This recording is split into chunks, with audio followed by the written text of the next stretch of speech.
Before we look at slides, I would like to give you an example from real life where what we are saying matters. Imagine two patients.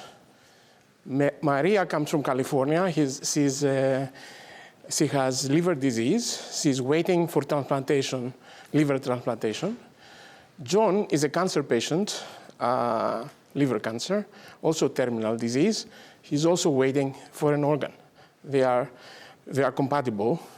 An organ becomes available. So John lives in Nevada, Maria lives in California. An organ, a liver becomes available because somebody died, and the liver is appropriate for transplantation. Both patients are appropriate for that transplantation. Who receives the organ? Both are terminal patients. Unlike kidneys, in kidneys there's dialysis. You can elongate life, and people stay on dialysis 4, 5, 6 years. But in livers, there's no other alternative except transplantation. So that's a pretty significant ethical issue, life and death. It's not an academic question. So correspondingly, the nation, as well as the world, has addressed organized itself by designing the United Network of Organ Sharing, UNOS, is the administrative body that regulates this kind of decisions. And in its composition, there are experts in, of course, transplantation experts, but at least 2 or 3 ethicists. There's typically a committee of 20 people. In the last, so what Nikos and I will present, represents a work that has been going on maybe 13, 14 years from the time Nikos was actually a student. So it's a long, long journey. And I'm happy to say that after many, many years of effort, we are actually working closely with UNOS, and our work is affecting the national policy, as particularly Nikos will describe. And what is that we are striving? We're striving to make it more efficient, more equitable, and more inclusive for different racial, age, and gender groups. And I will talk about our efforts on liver transplantation. Nikos will talk about, from a different perspective, on lungs and kidneys. So just to tell you a little bit about, I recognize it's not something, it's your cup of tea, talking about transplantation. I did not know much about it when I started. So I specifically going to talk about liver transplantation. Is a treatment option for end-stage liver disease. It first started roughly in the late 1960s. In the 1970s, it was still mostly experimental. In the 1980s, this became a much more standard clinical tool. And now it is performed in about 100 centers in the United States, as many numerous centers in the rest of the world. Just to give you a sense of the issue, this is very recent data. The major categories for transplantation is kidneys, which last year alone, and the January 23, was about 25,500 transplants, actual transplants. These are transplantation for not alive donors. This is people who deceased and the organ became available. Livers, you see the numbers, and you also observe how big the waiting list is. So for kidneys, for example, it's about 89,000. Only 26,000 will be, happen this year. So there is a significant mismatch between available organs and recipients. So the philosophy is that livers are considered a national resource. So when a liver becomes available, it becomes back to the nation. And the nation has the responsibility to appropriately devise policies to allocate the organ. And the key question that I try to pinpoint in my first example is who receives the liver when one becomes available. So the nation developed the following objective. So what is the probability that the patient will either die or become unsuitable for liver transplantation within 3 months, and therefore most likely die, given his or her characteristics. So in other words, the only criterion, this is for livers, it's a different story for other organs, but for livers, the nation tries to estimate how likely it is, what is more likely, John or Mary, that have higher probability. The answer today, although we are aspiring to change that, is the so-called MELD score. What is MELD score? It's a model of end-stage liver disease. Practically speaking, for those of you who know elementary machine learning, it's a very simple logistic regression model that has 3 variables that capture, in a way, how the level of the disease for liver, kidney function, and it has been used since 2002. So in other words, the current system measures some lab tests, calculates in a linear way, and calculates a probability that then is moved to a score between 6 and 40. Okay? And the higher the MELD score, the higher probability. So so for example, this particular example, imagine that John had the higher MELD score. So John had the organ. Unfortunately, Mary, an organ was not available soon enough, and unfortunately died while waiting. That's a real story. It's not an imaginary thing. Now, but the reason I mention John and having cancer is because the nation has observed, physicians, that we need, because cancer patients are reasonably healthy, even much later in life. I mean, reasonably healthy. They are not healthy people. But so, in other words, even though they are very near death, the MELD score is lower. So they gave additional points without a methodology, a correct methodology to do it. This is current policies. Okay? So John, who had cancer, with additional points, overcame what Mary had. So there are 2 major biases today, known. These are not unknown. So first, that MELD underestimates the risk for female patients. I picked the example appropriately to demonstrate. So MELD does not accurately capture the female candidate's degree of renal insufficiency based on the particular lab serum creatinine, for example. So in other words, it underestimates the risk for women. The second is that MELD underestimates the risk for cancer patients. The nation has already acted and gave additional points, somewhat arbitrarily. There was not a mathematical model for that, for giving points. That's where we are today. So our effort, therefore, we come from a background of analytical thinking and machine learning, not unlike other people in the audience. So what do? We start with data. And admittedly, we had some relations with UNOS and so forth on an experimental level. So we got some data, historical data from 2002, 2016, since, of course, we have, of course, extended it. We recently presented again with more recent data, but just so that you see some basic things. So we had data from the nation has very good data in that. So we had about 1.2 million observations. These are different people that were involved. And we try to correctly estimate the probability of death. Logistic regression is a method that physicians known, as you perhaps know, medical schools teach the students somewhat about regression, perhaps about logistic regression, and not much else as far as machine learning is concerned. So we took data, we found appropriate variables. We have, of course, very distinguished co-authors, including one of our co-authors is the former president of the liver committee, Rio Hiroshi, who is a professor and clinician at USF. So these are various data. They don't mean much to you, but the first 3, albumin, serum, bilirubin, and creatinine, are the key ingredients of MELD, right? So these are not science fiction data or variables. These are variables for example, we look at today's these variables, the previous time, the delta, some logarithmic things, and also cancer information, all right? So we put this data, and we know whether somebody died or not, right? That's in the historical data, a lot of data on that.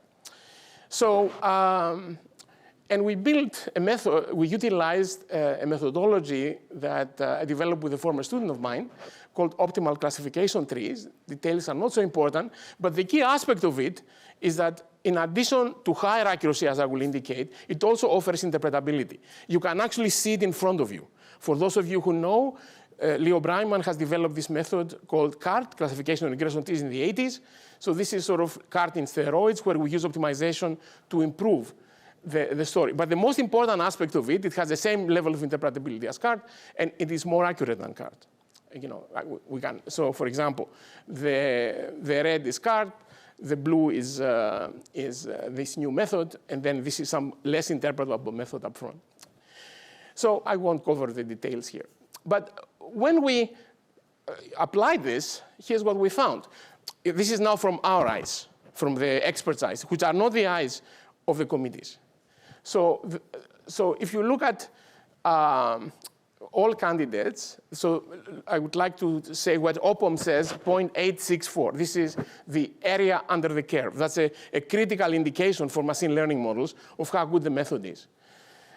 The various MELD scores, match MELD is what is being used. It's 83.5, about 3% less. And MELD NA, MELD sodium, is a small improvement that gives 84%. So this doesn't mean much in terms of the application, but it does mean something to us. And look, for example, some of the, when we start giving arbitrary points, the AUCs are terrible. In other words, the match MELD has AUCs that are borderline laughable for this level of significant decisions. So whereas, OPOM, while a bit less working less good, it also can capture patients that have cancer. And then now this is now from the eyes of the user, the eyes of the committees. The nation has a simulator called LSAM that another body has developed, SRTR. HRSA has two bodies, the UNOS and SRTR. SRTR manages this technical simulation. This is not a simulation we have written. This is a simulation the nation has written. And this is exactly the simulator of which every policy is being evaluated. When we evaluated OPOM is the optimized mortality, the one I just mentioned, and MELD, side by side, we have found that we have about 400 deaths less. 400 deaths. And not only in 1 year, in every year. So there is and this continues, we've done this for the paper, but very recently we have exactly the same results. So definitely from an efficiency perspective, the better machine learning results in better performance.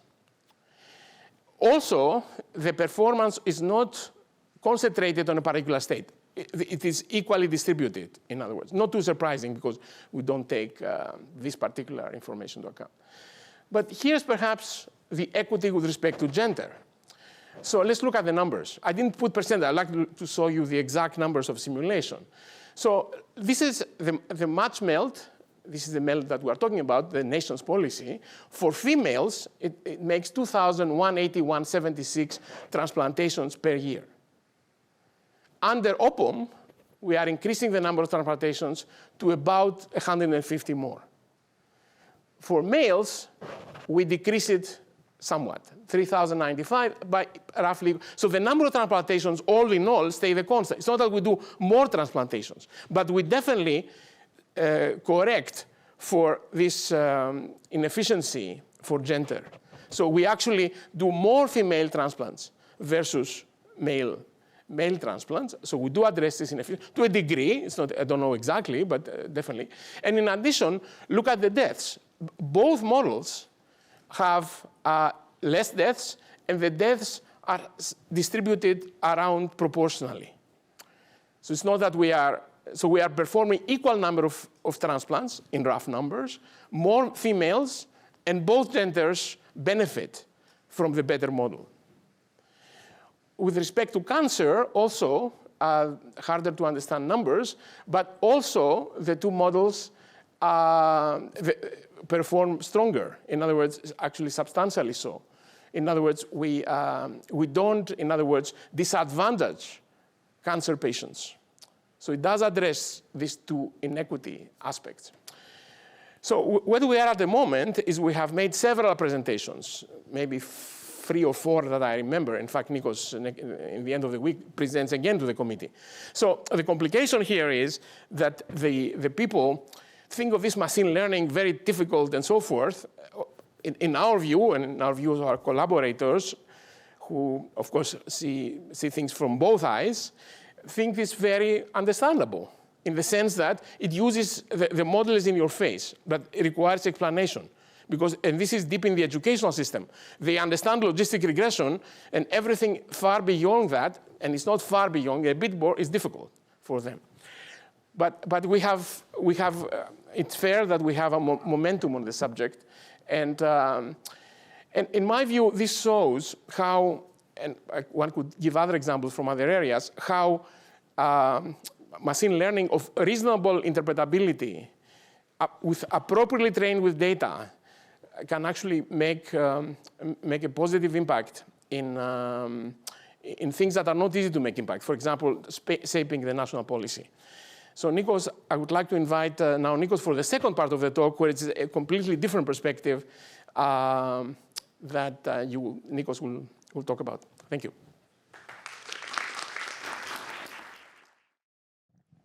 Okay, so good afternoon, everyone, and a big thank you to all the organizers for this wonderful event.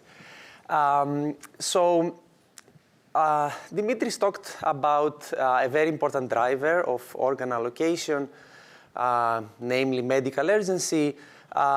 In this presentation, we're going to take a more holistic view of the allocation system and talk about other important drivers as well. And the overarching goal of this presentation is also to illustrate how analytics can be used to achieve fairness and equity for important societal problems. The application area will again be in transplantation, and as Dimitris mentioned, transplantation is organized centrally in the United States through a congressional act in the 80s. The US government put together a system that has been run by the United Network for Organ Sharing, UNOS. And for the last 3-4 years, we've been working closely with UNOS, a team from MIT led by Dimitris and myself, together with policy analysts from UNOS, to basically redesign the organ allocation system. So the organ allocation system in the US affects many people. Currently, you see some data here. There are roughly 104,000 people in the wait list currently waiting for a transplantation. But besides that, there are almost 1 million people who are affected by disease that are essentially effectively treated through transplantation. So at the end of the day, the organ allocation system affects hundreds and hundreds of thousands of lives. Now, the system, since its inception in the mid-80s, has not changed too much. If we look at the policies throughout time, they have been practically the same, with few modifications here and there.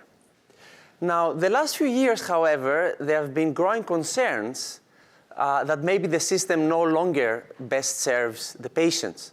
In particular, there have been questions whether we make the best use of organs. Are we using in the most efficient way? And equally important, there have been concerns about equity.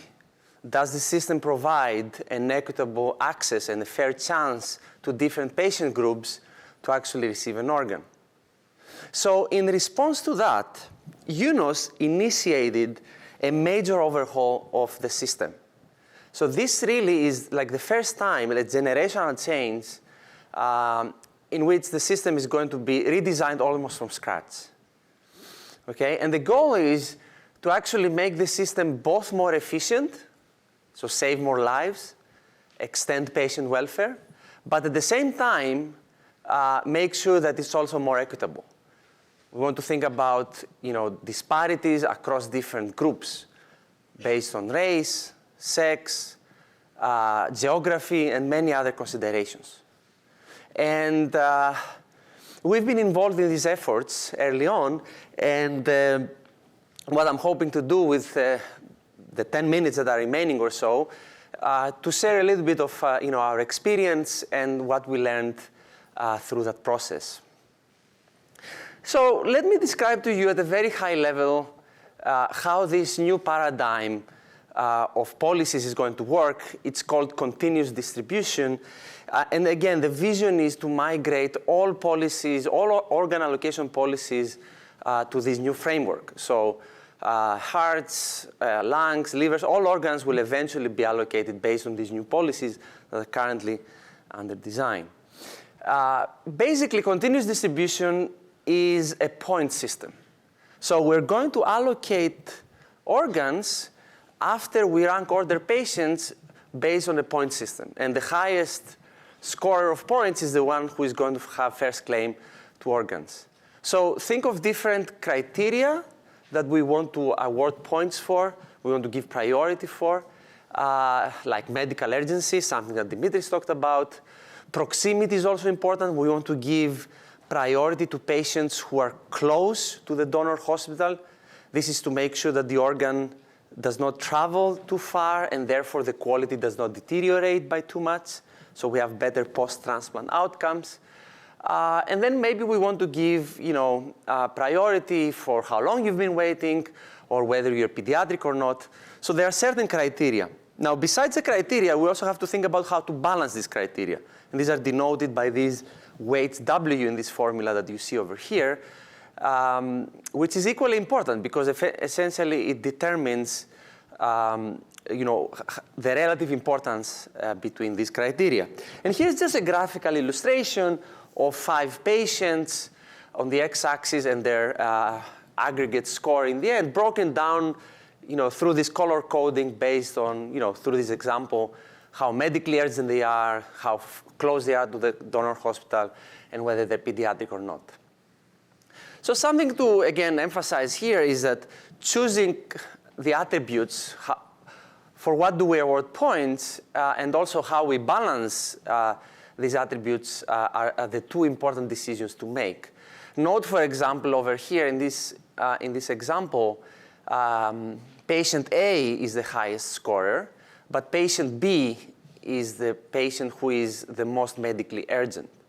So had we given potentially more points or more emphasis on medical urgency, then patient B would have been top of the list. Or similarly, had we given less points on proximity, again, patient B might have been top of the list. So determining this relative emphasis and, of course, the attributes affects, at the end of the day, allocation, and therefore it has a profound impact on the outcomes we're going to observe in terms of mortality, but also, most importantly, in terms of equity. Are we making sure that we're providing fair access to different patients? So how can we design the system so that we can achieve our goals? Here is kind of the legacy policy design process that UNOS had been following.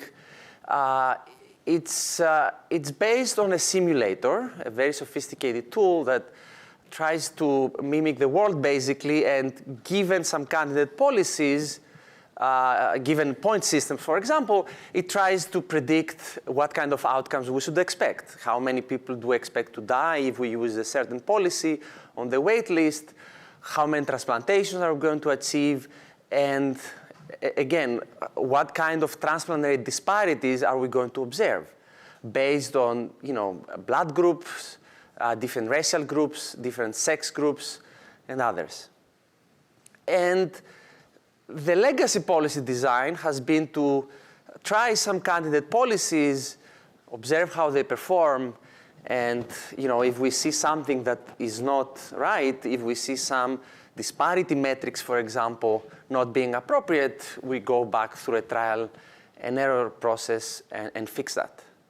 And there are a lot of drawbacks that you can think of about this process. I want to talk more about how we rethought this process to make it potentially more efficient. And this was to basically flip the mindset. In our approach, we start from clearly outlining what the objectives are. And this is very much in line with, I guess, what Max was talking in the morning sessions. There are multiple objectives over here that combine fairness and efficiency.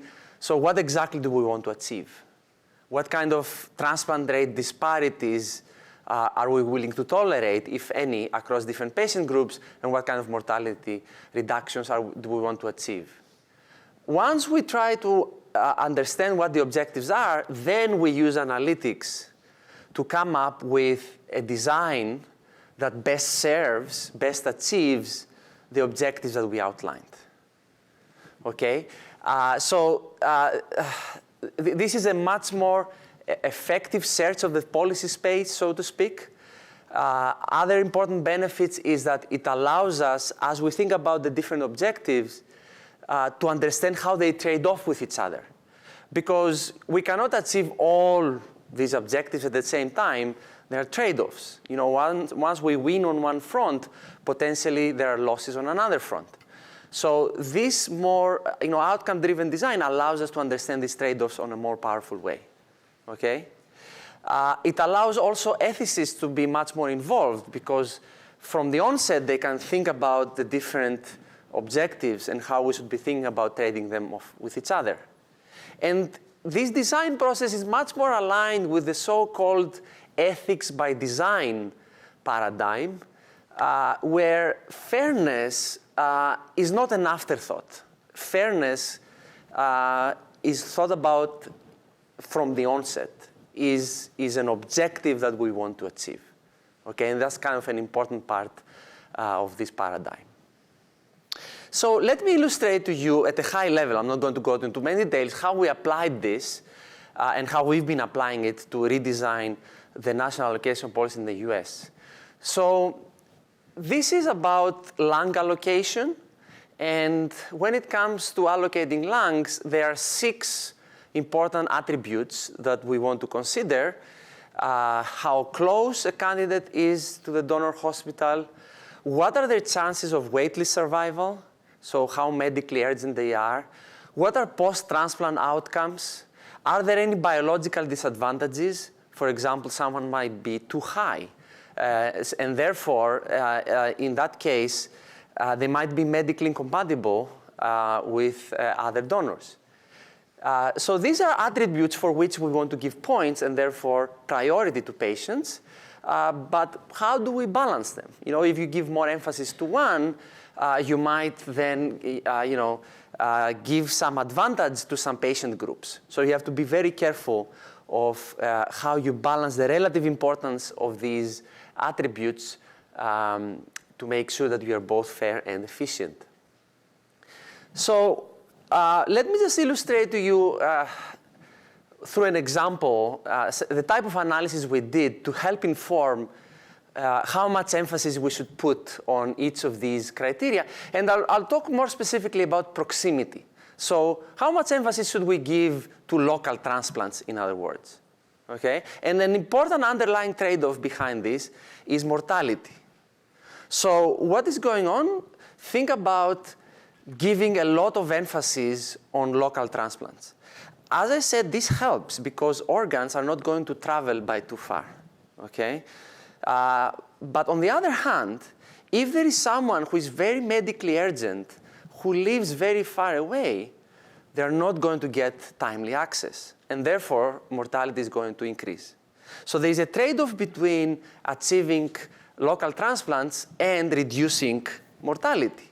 So we use this tool to exactly quantify this trade-off. So what you see over here on the x-axis is the projected transport distance of an average organ throughout a year. And on the y-axis, you see a projection of how many waitlist deaths we should expect. And you see a lot of green dots.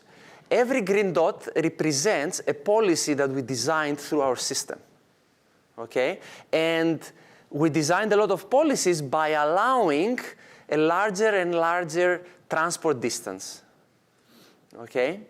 And what you observe is that if we give emphasis on local transplants, that's the left part of the graph, mortality is high, okay, for the reasons I explained before. But as we allow organs to be flown further and further out, then we're able to provide access to patients who are about to die and therefore decrease mortality. This tool, however, allowed us to precisely quantify this trade-off. And what the committee observed by looking at this analysis, if you also look at the top axis, you also see how much emphasis we put on the proximity weight. What we observed are two things. First of all, the black dot over there represents the current policy. So right off the bat, you see that by using analytics and this optimization framework, we get a significant reduction, roughly 20% of mortality, by using this framework and analytics, by not increasing median transplant distance. The second thing was that if you put too much emphasis, so if your weight is, let's say, less than 10%, so you're in that region that is highlighted, there is a very steep increase to deaths. Okay, so by putting emphasis on local transplants in this region, you pay a very high toll and increase mortality by a lot. On the other hand, you reach a point where you start flying organs further and further out without really a tangible benefit in terms of reducing mortality further. So that helped the committee to actually identify roughly 10% of emphasis, 10% of the points going into proximity to be a sweet spot, because that's exactly the point where you start having these diminishing effects. Okay? So I think this analysis kind of nicely illustrates how analytics and allowing us to quantify these trade-offs allowed the committee to make these important ethical trade-offs and understand how we want to operate. Eventually, that weight of 10% that I highlighted was picked in the current allocation policy that was implemented. So over here, you see what is now the current allocation policy that was implemented on March 9th. Besides that analysis, we did a lot of other analysis that helped inform many of the other points over here that you see. And as I mentioned, this work helped inform the new lung allocation policy that has been implemented. So currently, every lung that is procured is effectively allocated based on this new policy that analytics and this work helped inform. We've finished work on creating a new and designing a new allocation policy for kidneys, again, working very closely with committees. The target date for implementation is 2014. I mean, there are many other steps in the process. It has to be ratified by 2024. Yeah, it has to be ratified by other different stakeholders, and there is ongoing work to also affect the allocation policy for livers. Obviously, this has been, a multi-year effort, and it takes many different expertise to help influence public policy. And this is just, some names from a broader team that helped us a lot. So, brilliant students from the Operations Research Center here at MIT. A lot of people from UNOS that helped us a lot. Policy analysts, statisticians, and others. A lot of doctors, nephrologists, surgeons that brought a lot of expertise, and also professors of law and ethics. It has been a very exciting journey. And again, just as in terms of closing thoughts over here, I think analytics are very powerful for us to detect and understand and find biases. But I think they're maybe even more powerful and useful if they're used to actually bring fairness in the forefront and use fairness as an objective. Think about fairness not as an afterthought, but as a ultimate objective that we want to achieve when we design systems. So thank you very much.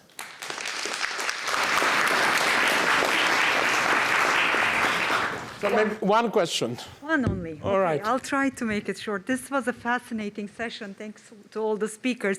And I've been trying to ask this question throughout the talk, so maybe it's for everyone. Because I think the last two talks were great in terms of if you use more sophisticated machine learning methods, better attributes, better features, you can improve on machine learning, on the accuracy front, but also maybe have gains on the fairness front. But I mean, if you look, and the device side, I think, once you identify biases in your fairness considerations, you can go ahead with new devices and better devices. But we sometimes run into the issue when we're thinking about designing algorithms that there's a, inevitable trade-off. Like if you introduce more fairness, you will lose from accuracy. Or if it's not accuracy, I think it's harder to think in your example, Dimitris. It will lead to, lowering the welfare score that you're thinking about. And Nikos talked about the trade-offs. So we may well identify by better analytics the Pareto curve, but how do we decide on that Pareto curve? Where is the place we would like to work at? And that's, I think, the ethicists or, STS or other perspectives come and help us think about where we would like to live in this Pareto curve. So I just wanted to ask, it's a difficult question, but how should we... This is a very important one. Yeah, how do we think about this? But on the other hand, to be honest, the nation has committees. There's the liver committee, the kidneys committee. And I'm not kidding when I say they meet monthly and they talk a lot about this issue. In the end, in our work, we provide the tools so that they know the facts. I mean, we don't actually tell them what to do. I mean, perhaps by our voice, I don't know, maybe we indicate preference, but the decision is made by the committee how to operate. But our role, anyway, is that of providing the information. They really have two or three ethicists there. They really debate to the extreme. I mean, to change a policy is extraordinarily difficult. It takes how many years? 5, 6, 7, 8 years, debates and so forth. But because of this tool, because in my view, one of the key innovations here is a software that we gave them. So while they are talking, they can actually do the trade-offs. So because one can say, well, I believe this and I believe the other. Now you have the data to see what is the benefit or not benefit. Yeah. But this is their, and that's why we are more successful, because we are the analysts, so to speak, as opposed to the decision makers. Yeah, no, I totally agree. But I just wanted to also point out, in many of the cases, there is this, trade-off that you thank God we are not making it. Yeah. But somebody needs to. They are, the committees. Yeah. Okay. Yeah, I think the main pitfall here is to work in silos. I think this is something that we need to avoid. We work on algorithms. Do we understand fairness? You're thinking about ethics. Can you understand trade-offs? There are limitations if you work in silos, and I think it's super important to kind of appreciate the multidisciplinary effort that is required to address these issues.